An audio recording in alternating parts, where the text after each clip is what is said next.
الشيطان الرجيم بسم الله الرحمن الرحيم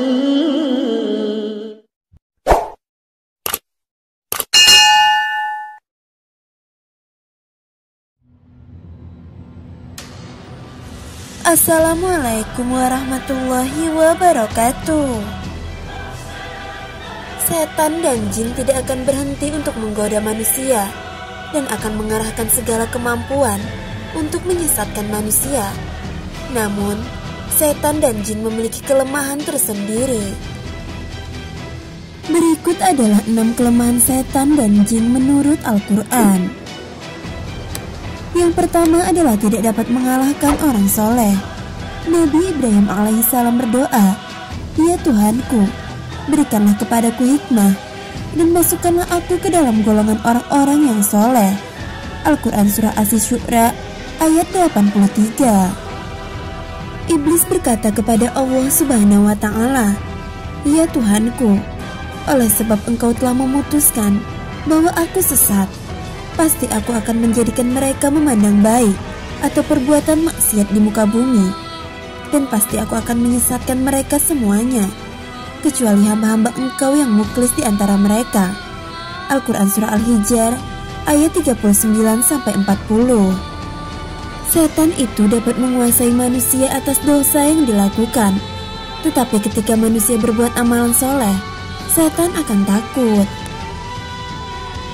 Yang kedua adalah orang dengan iman yang kuat. Rasulullah SAW bersabda kepada Umar, "Sesungguhnya setan sangat takut olehmu, wahai Umar." Hadis riwayat Tirmizi. Tak hanya takut dengan Umar, setan juga akan takut kepada orang-orang dengan iman yang kuat. Yang ketiga adalah jin takluk kepada Nabi Sulaiman. Allah Subhanahu wa Ta'ala berfirman, "Kemudian kami tundukkan kepadanya angin yang berhembus dengan baik, menurut kemana saja yang dikehendakinya.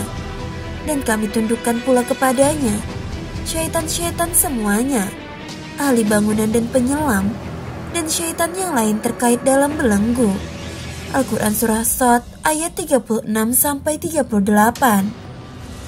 Hal ini sesuai dengan mukjizat Nabi Sulaiman yang dapat menaklukkan angin dan setan, sehingga semua bisa bekerja atas kehendaknya.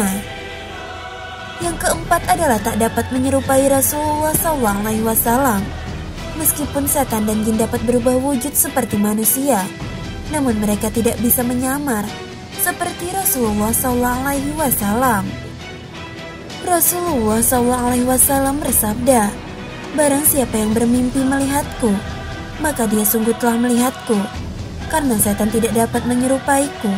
Hadis riwayat Muslim. Yang kelima adalah tak dapat melewati batasan langit tertentu. Setan dan jin tidak dapat melewati batasan-batasan yang sudah ditetapkan selain malaikat.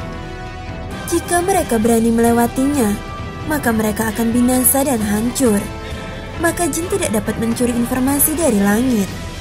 Setan dan jin yang membisikkan ke tukang-tukang ramal itu hanya kebohongan semata. Yang keenam adalah pintu ditutup dengan nama Allah Subhanahu wa Ta'ala. Ada baiknya kita mengingat Allah Subhanahu wa Ta'ala ketika membuka atau menutup pintu, agar kita selalu dalam lindungan Allah Subhanahu wa Ta'ala. Rasulullah SAW bersabda, "Tutuplah pintu-pintu dan sebutlah nama Allah Subhanahu wa Ta'ala ketika menutupnya, karena setan tidak akan membuka pintu yang sudah terkunci dengan menyebut nama Allah Subhanahu wa Ta'ala. Tutup jugalah tempat air minum dan bejana-bejana kalian sambil menyebut nama Allah Subhanahu wa Ta'ala, meskipun kalian hanya menyimpan sesuatu di dalamnya.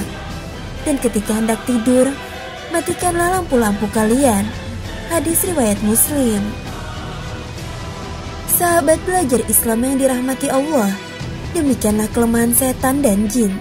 Semoga bermanfaat dan kita semua selalu dalam lindungan Allah Subhanahu wa Ta'ala. Wallahu a'lam bishawab. Wassalamualaikum warahmatullahi wabarakatuh.